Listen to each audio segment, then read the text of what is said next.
Arestado ang tatlong hinihinalang tulak ng iligal na droga sa isinagawang bypass operation sa lungsod ng Quezon. Abot sa 1 kilo ng cocaine ang nasabat sa kanila. Nagkakahalaga raw ito ng 5 milyong piso. Si Jiggy Manicad, naka-alerto, 24. May isang buwan ding minanmanan ng PNP Anti-Illegal Drug Special Operations Task Force sina Brian Isguera, Sherwin Lim at Robbie Mabalatan. Kanina nahulog sila sa kamay ng mga otoridad matapos na pagbenta ng may 1 kilong cocaine ang isang inakalang buyer na tauhan pala ng AIDSOT. Ang street value ng cocaine nagkakahalaga ng may 5 milyong piso. Nakatago ito sa 1 galon ng ice cream. Nakuha rin sa mga sospek ang mga cellphone at mark money. Gusto nila una, bank-to-bank transaction. Deposito mong pera, deliver nila ang item. Hindi naman po pwede sa amin yun. Ngayon, hanggang sa napilit namin na lumutang sila, tingnan yung tunay na pera, at napaniwala naman namin. So kaninang umaga, nakita talaga nila yung pera, 1.2 million pesos cash. So nung makita nung isang suspect na meron ng perang 1.2 million cash, tinawagan niya, tumawag siya sa dalawa. Dumating yung dalawa, tumawid dito, pumasok dito sa Innova.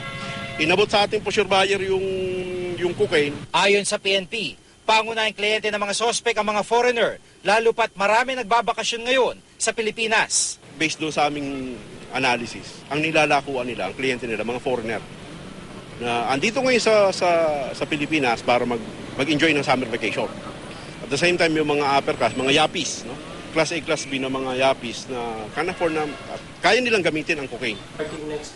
Isa sa mga anggulong tinitignan ng mga pulis ay kung kabilang ba ang cocaine na dala ng mga sospek sa shipment ng cocaine na itinapon sa karagatan ng Samar, may 2 taon na ang nakakaraan. Tumanggi magbigay ng pahayag ang mga sospek, pero sa kalagitnaan ng investigasyon, tila nahilo pang isa sa kanila, kaya binigyan ng tubig ng mga pulis. Naresto naman ng NBI ang 3 miyembro umano ng West African Drug Syndicate. Kararating lang galing Nigeria ng isa sa mga ito na kinilala si Caroline Mantao Obi Obijopor. Nang mahuling may bitbit na higit 2 kilong shabu na nagkakalaga ng 10 milyong piso. Ayon sa suspect, di raw kanyang bag na may lamang shabu. Binigay lang daw ito ng isang lalaki na hindi niya kakilala.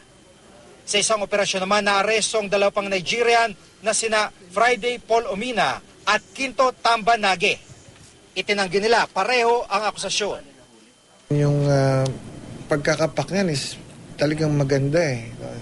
This is being done by experts. No? They come up with a new style, a new modus operandi, and it cannot be checked by x-ray.